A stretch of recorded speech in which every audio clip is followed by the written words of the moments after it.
आज दिनांक 8 सितंबर 2020 को मैं डॉक्टर मनुजी राय, एसोसिएट प्रोफेसर हिंदी विभाग, TS कॉलेज हिसुआ, स्नातक तृतीय खंड हिंदी प्रतिष्ठा के विद्यार्थियों को विशेष पत्र के अंतर्गत आने वाले सूरदास के श्रृंगार वर्णन को व्याख्यायित करने जा रहा हूँ।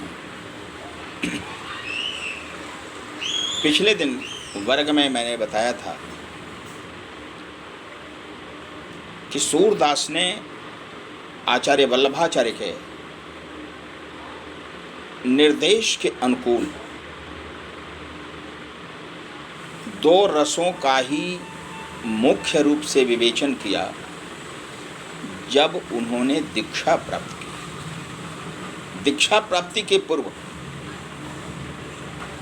उनमें भक्ति रस, शांत रस के भी उदाहरण मिल जाते हैं, लेकिन पुष्टि मार्ग में दीक्षित होने के बाद उन्होंने एकमात्र बाल और श्रृंगार रस का वर्णन ही अपना ध्येय माना। तो श्रृंगार रस के दो पक्ष होते हैं, एक संयोग श्रृंगार और दूसरा वियोग श्रृंगार। संयोग श्रृंगार मैंने पिछले दिन बताया था कि श्री कृष्ण के जो बाल सखियाँ थी, जो गोचारण करती थी, साथ में जो दूध दूहने का काम करती थी, जो दान लीला मान लीला में सम्मिलित रहती थी, बाद में वही उनके साथ श्रृंगार रस की प्रेयसियां भी बनी। विशेष जो उनकी सखी थी राधा, राधा के बारे में है कि उससे प्रथम भेंट कृष्ण की यमुना के तट पर होती है। बूझत श्याम कौन तू गोरी, कहाँ रहती काकी तू बेटी, देखी नहीं कबहू ब्रजखोरी। तो ऐसे ऐसे जो दृश्य हैं,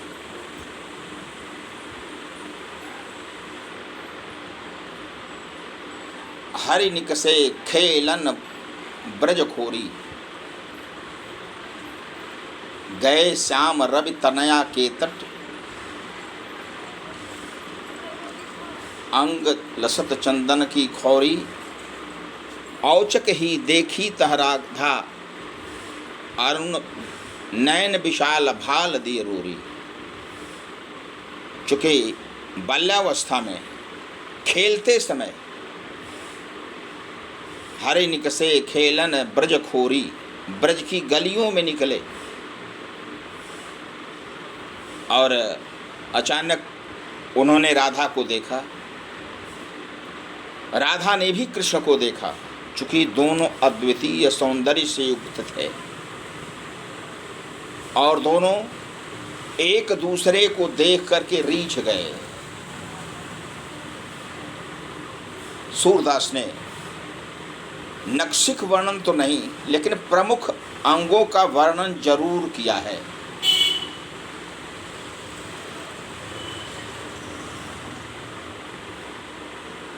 औचक ही देखी तह राधा, नयन विशाल भाल दिय रोरी।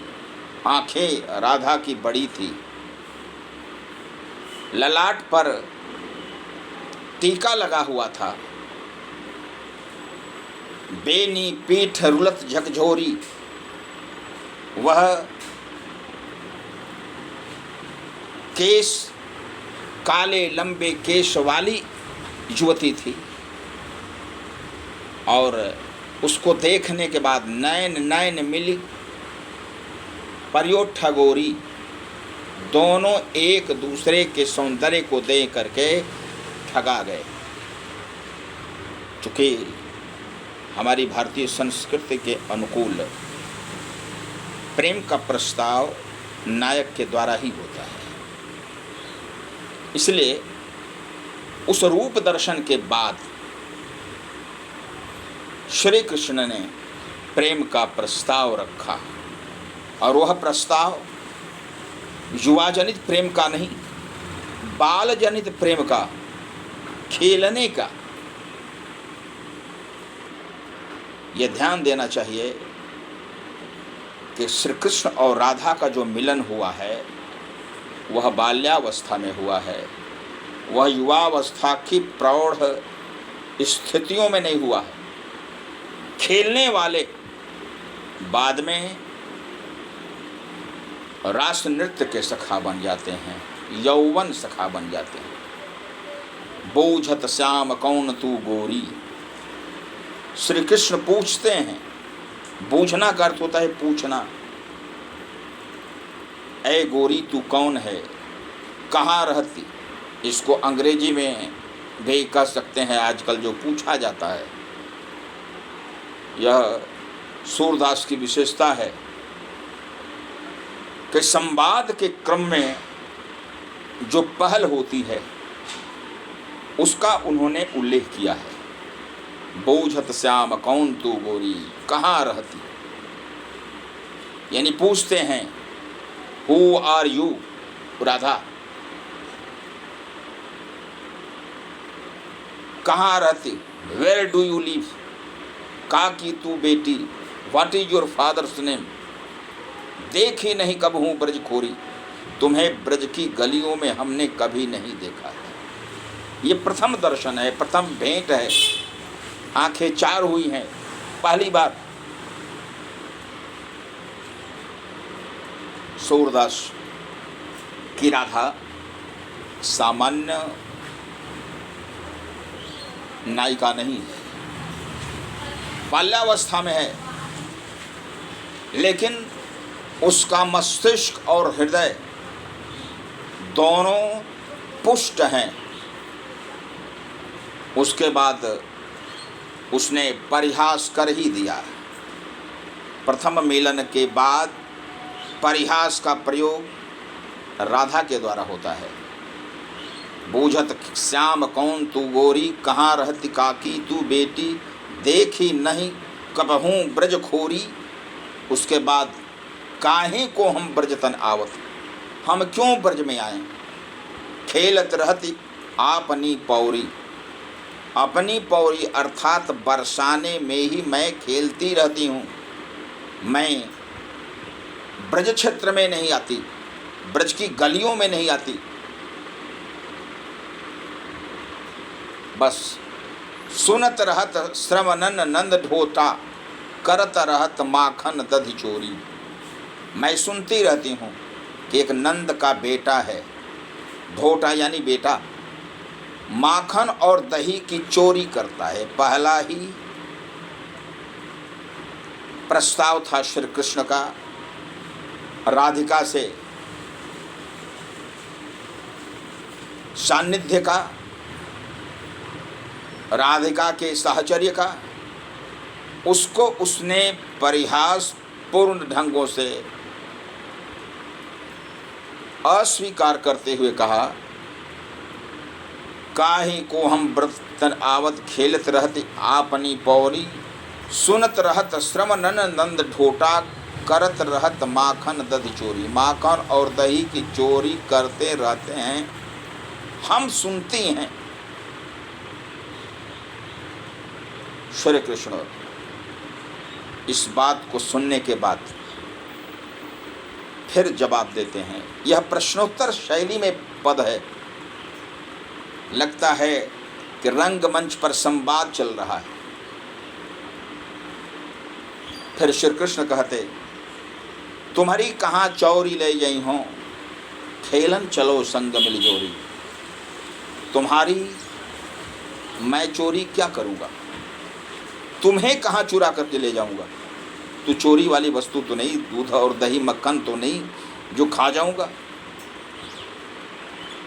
खेलन चलो संग मिल जोरी, वहाँ प्रेम शब्द का प्रयोग नहीं है, हमारे साथ खेलने के लिए चलो। इसलिए मैंने कहा कि ये बाल सखा जनित प्रेम है। यह युवा सखाओं का प्रेम नहीं है, यहाँ माधुर्य प्रेम नहीं है, ये बाल सख्य प्रेम है। बाल सखा हमारी जोड़ी तुम बन जाओ।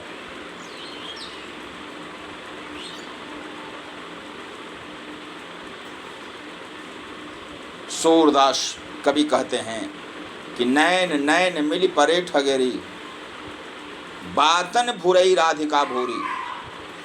बातों में ही भोली राधिका भ्रमित हो गई और साथ में चल पड़ी। तो यह जो है प्रथम वार्ता, यह प्रथम वार्ता प्रेम प्रस्ताव की वार्ता है। प्रेम को अस्वीकार करने के नाटक के साथ स्वीकार का वार्ता है, इसलिए कि बातन भुरई राधिका भोरी। राधिका भोली बातों में भूल गई और दोनों साथ चल पड़े।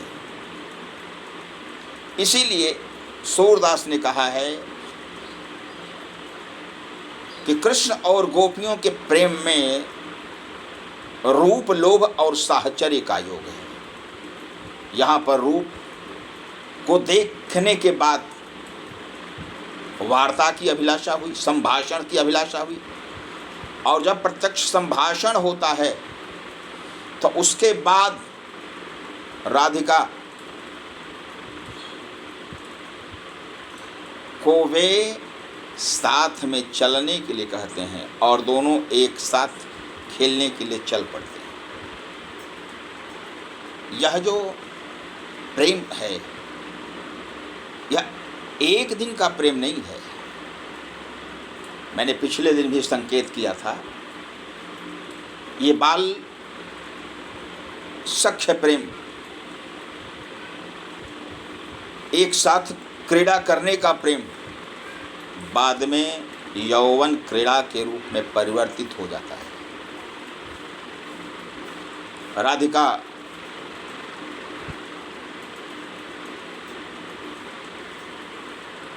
के अंग स्पर्श ही नहीं, प्रेम जनित कुछ मर्दन, आलिंगन इत्यादि का भी संकेत सूरदास ने संक्षेप में किया है, जो तुलसीदास ने मर्यादावादी भक्त होने के कारण व्यक्त नहीं किया, उसको यत्र तत्र सीमित रूप में ही सूरदास ने व्यक्त किया है। नीवी ललित गही जदुराई। नीवी अर्थात कटि प्रदेश से जो नीचे वस्त्र पहना जाता है, उसके बंधन को श्री कृष्ण खोल रहे हैं। बल्कि नेवी का अर्थ है कटि प्रदेश से ऊपर जो वस्त्र पहना जाता है, उसके प्रसंग में भी हो सकता है। अंगिया के छोर को खोल रहे हैं। कर सरोज सन श्री फल परसत।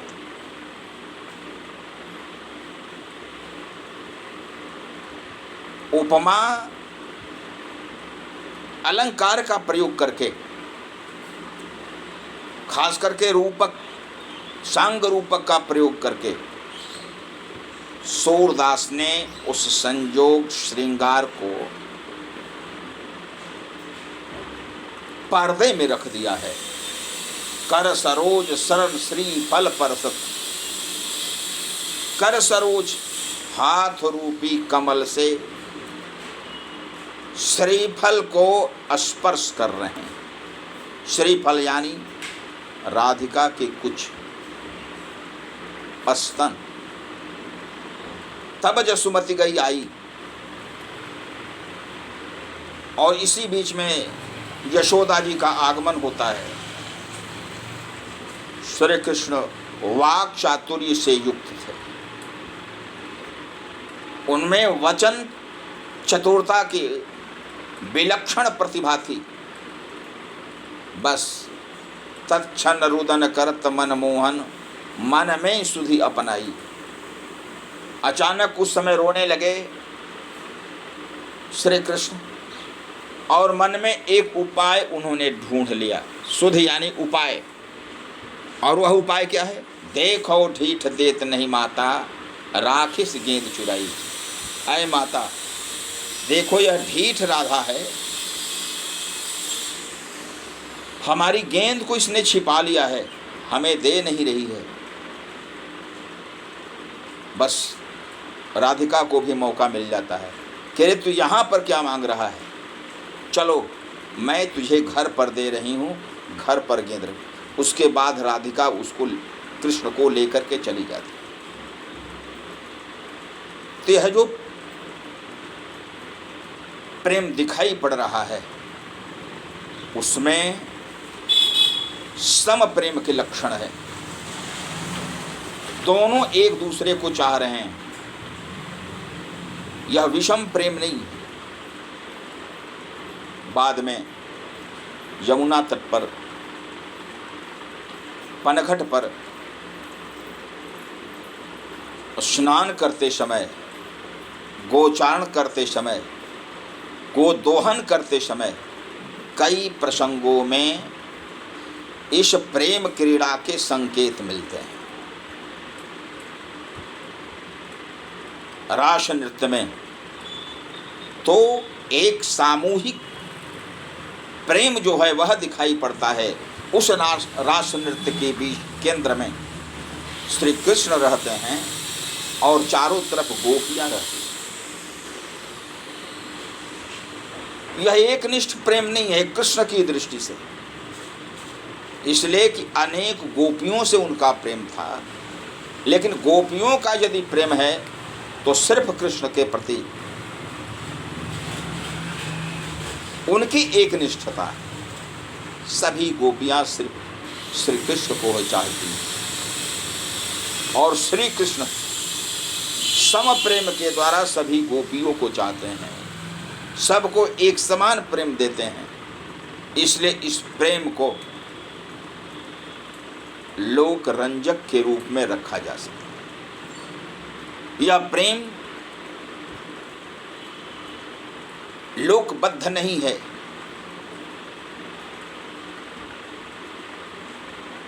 लौकिक मर्यादाओं का यहाँ पालन नहीं है,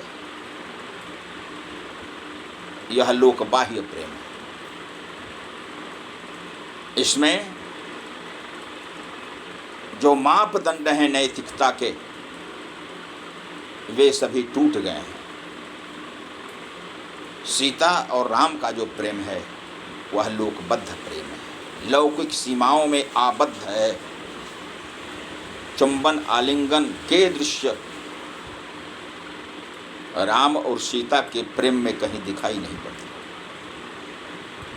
पूरे रामचरितमानस में यदि एक दृश्य भी है तो वह सीमित है और वह सीता को वन पुष्पहार पहनाने का दृश्य है।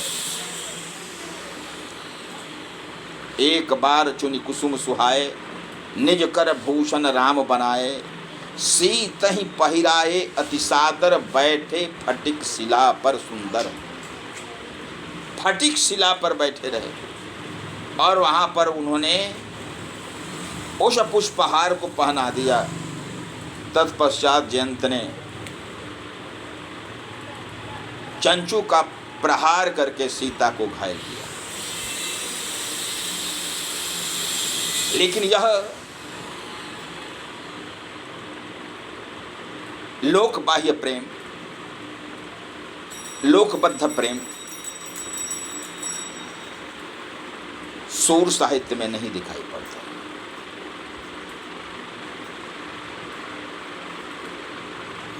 कैकेयी, सुमित्रा और कौशल्या के समक्ष राम या उनके किसी भाई का अपनी धर्म पत्नी के साथ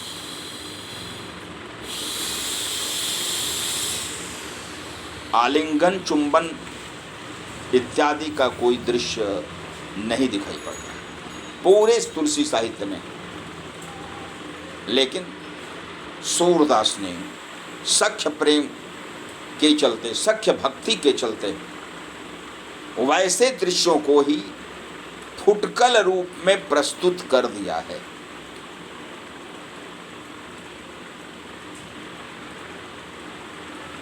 अब उनके वियोग प्रेम को देखा जाए तो सूरदास के वियोग के पूर्व यह ध्यान देना चाहिए कि सूरदास के कृष्ण को कंस के द्वारा प्रेरित अक्रूर जी बलराम के साथ लेकर के चले जाते हैं। कंस से मिलाने के लिए दोनों जाते हैं। कंस के साथ उनके सैनिकों के साथ पहले युद्ध होता है, परिचारकों के साथ युद्ध होता है, अंत में कंस वध होता है। कंस वध के पश्चात भगवान श्री कृष्ण अपने नाना को राजगद्दी पर बैठा देते हैं।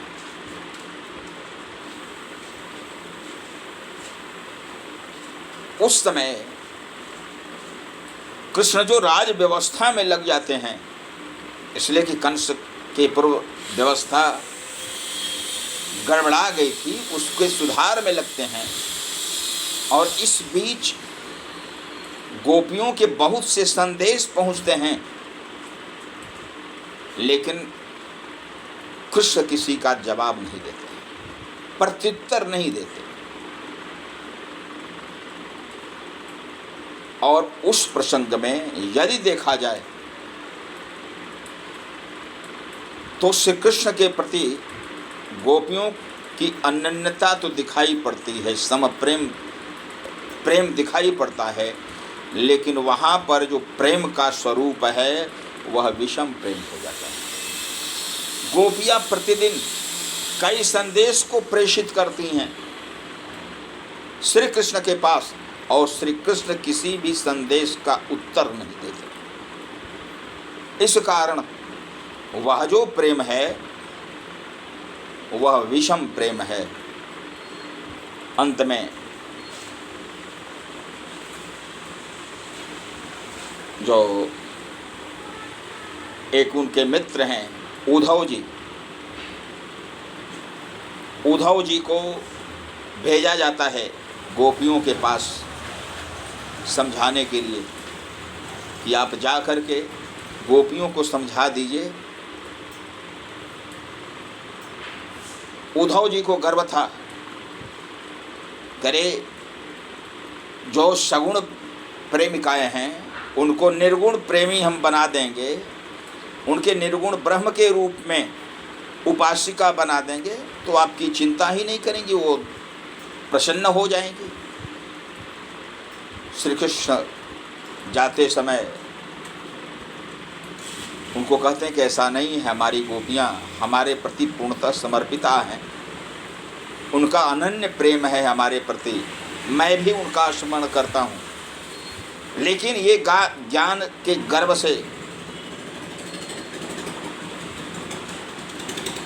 आभूषित उद्धव जी वहाँ पहुँचते हैं।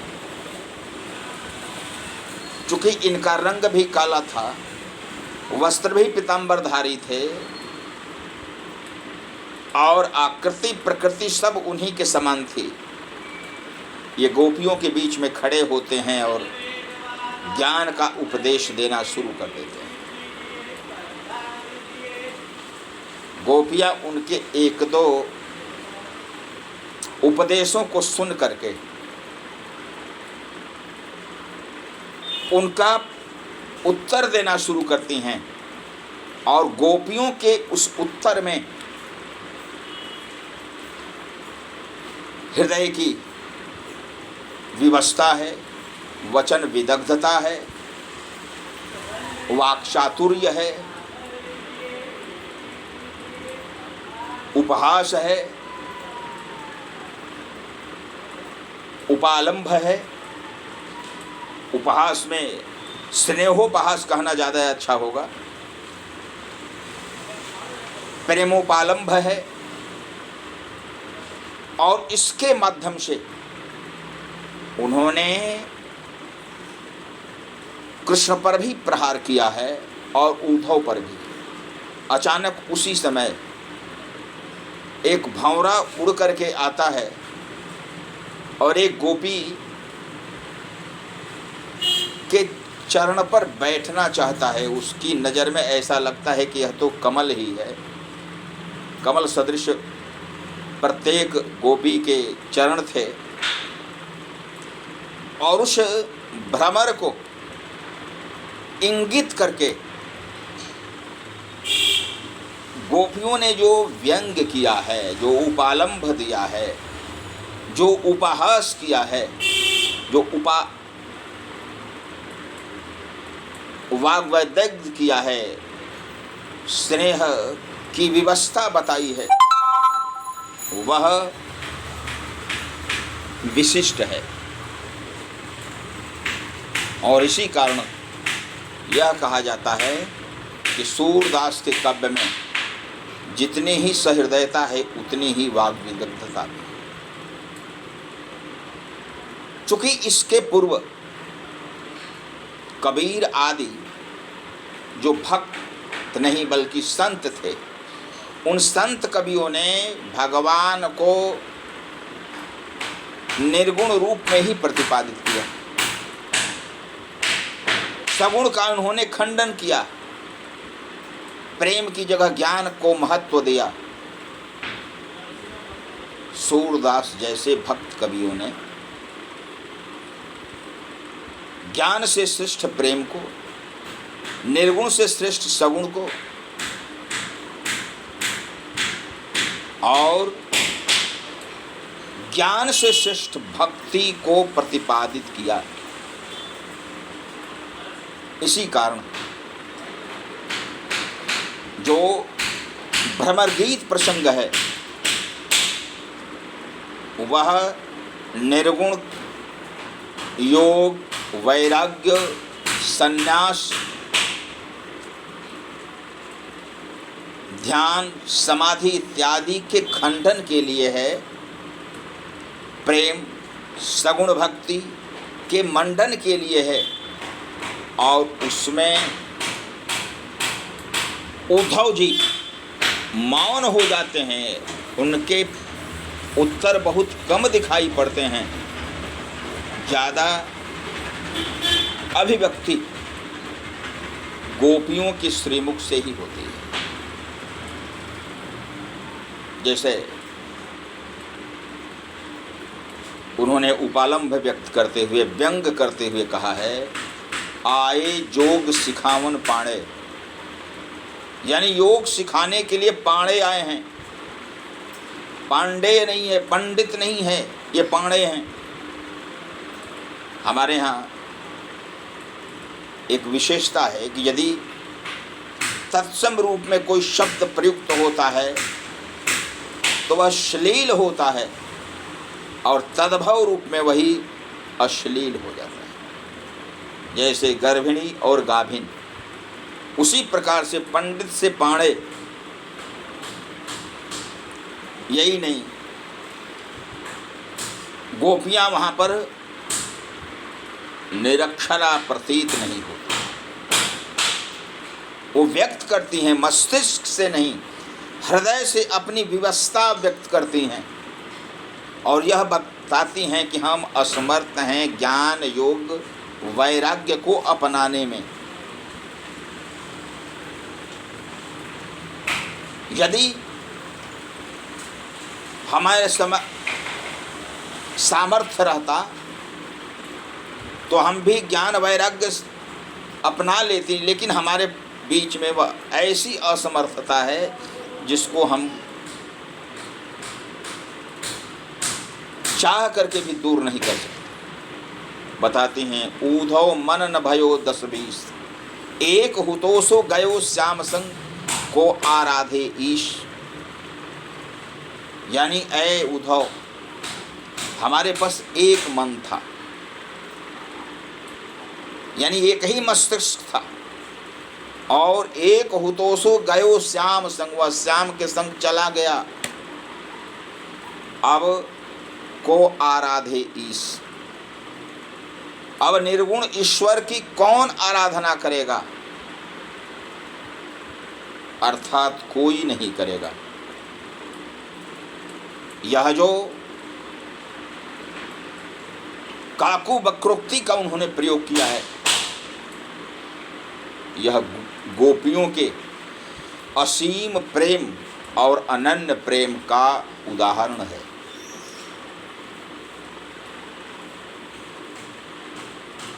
यहाँ तक कि गोपियाँ व्यंग करते हुए उद्धव के साथ परिहास भी करते हैं।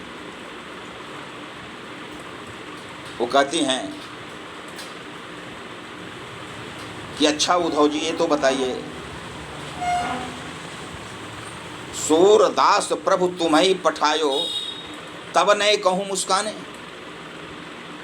यानी जब श्री कृष्ण ने आपको भेजा था हमारे पास, क्या उन्होंने मुस्कुराया नहीं था?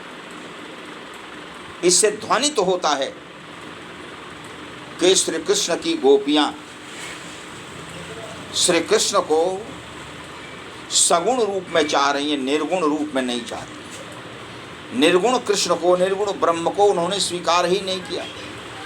इसीलिए कहती हैं कि अच्छा ये तो बताइए कि जिस समय कृष्ण ने आपको भेजा था उस समय उन्होंने मुस्कुराया तो नहीं ना?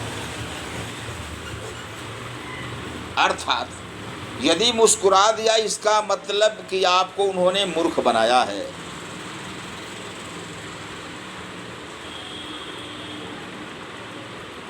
एक ही प्रसंग से संबद्ध कई उनके पद मिल जाते हैं, जैसे ऊधो मनन भयो 10-20, उसी से मिलता जुलता ऊधो मन तो एक ही आही, यानी मन तो एक ही है।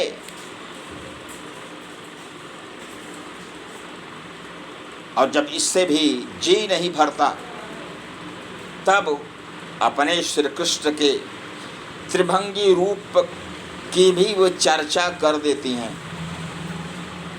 उर्मे माखन चोर गड़े, यानी हमारे हृदय में सामान्य कृष्ण नहीं, त्रिभंगी कृष्ण जो माखन चोरी और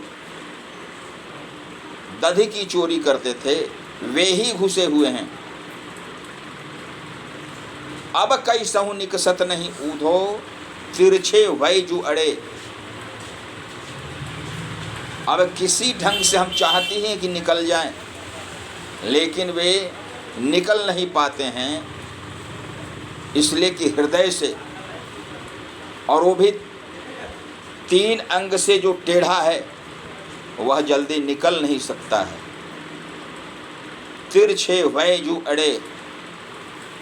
तो ऐसे ऐसे प्रसंग गोपियों के द्वारा व्यक्त किए जाते हैं जिनमें उनकी सहृदयता और वचन विदग्धता दोनों का संयोग रहता है।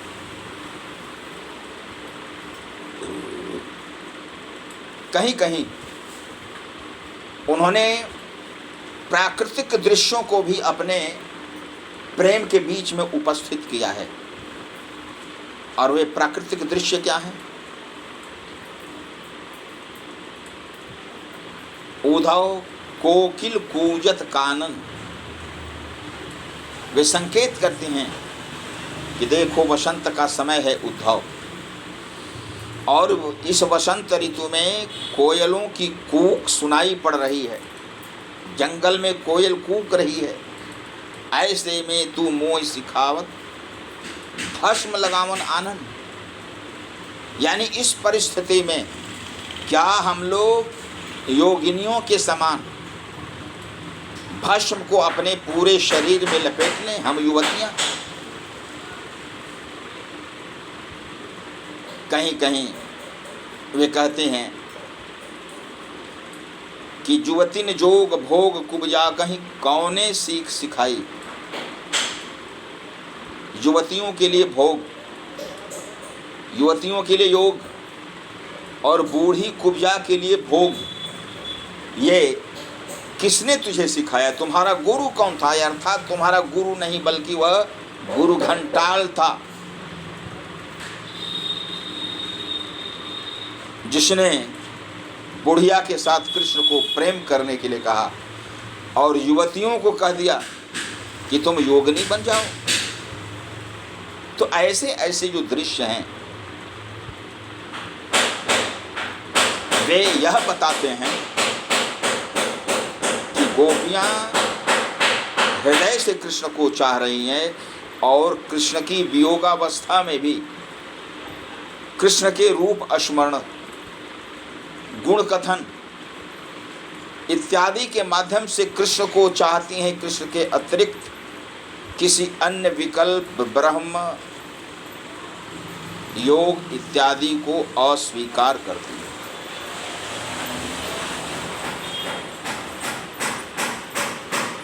चूंकि जैसा मैंने पहले बताया कि कृष्ण का जो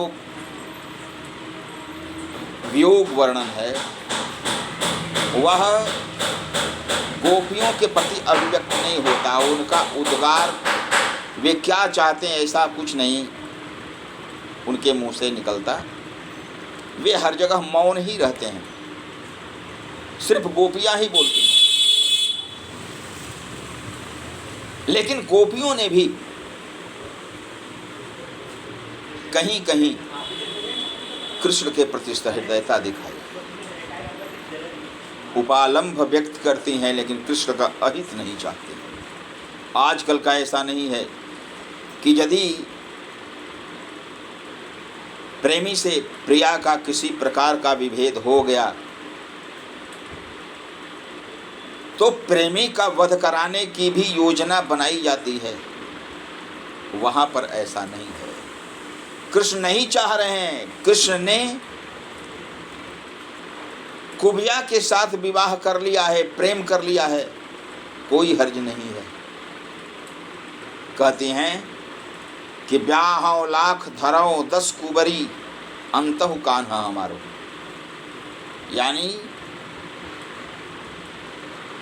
1000 उन्होंने शादियां की है, लाख शादी करें, एक कुबड़ी की जगह पर 10 कुबड़ी रख लें, लेकिन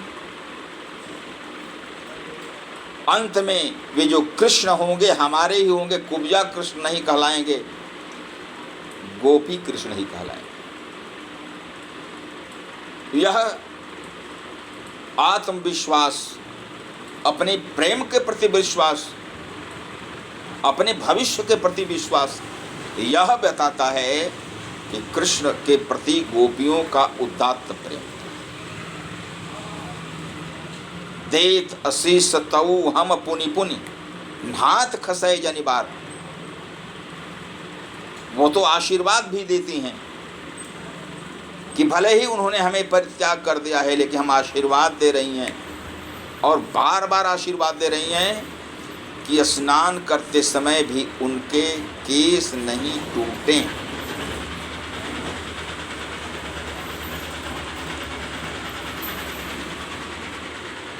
अंत में ऐसा भी आता है कि श्री कृष्ण के पास जब लौट करके उद्धव जी आते हैं तो लगातार कृष्ण की आलोचना ही करते हैं, गोपियों के प्रेम का वर्णन करते रहते हैं। और जो ज्ञान मार्गी बन करके गए थे वे प्रेम मार्गी बन करके आए हैं और उन्हें बार बार प्रेरित करते हैं कि आप निर्दयी हैं, निष्ठुर हैं, शीघ्र जाइए और गोपियों के विरह को दूर कीजिए। श्री कृष्ण की विरह व्यथा एक पद में व्यक्त हुई है। ऊधो मोहि ब्रज विशरत नाही, हंस सुता के सुंदर कगरी, आरुकुन जन को थाही। यानी ए उद्धव, वह ब्रज जो है हमसे विसरता नहीं है, भूलता नहीं है। यमुना का तट, कुंजों की छाया, खरी का दुहावन जाही, गायों के दोहने के लिए बार बार जाना। वै सुरभि वे बच्छ दोहनी, सुरही गाय, बछड़े, दोहनी जिसमें गाय को दूहते थे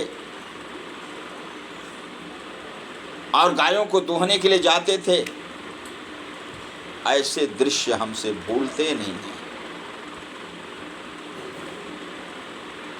बाद में ऐसा भी प्रसंग आया है कि कृष्ण ब्रज प्रदेश में पहुंचते हैं, उनका पूरे आक्रोश को दूर करके गोपियां उनसे मिलती हैं। यानी इस प्रेम में विषमता जरूर है, खास करके वियोग व श्रृंगार में, लेकिन अहित का कोई संकेत नहीं है।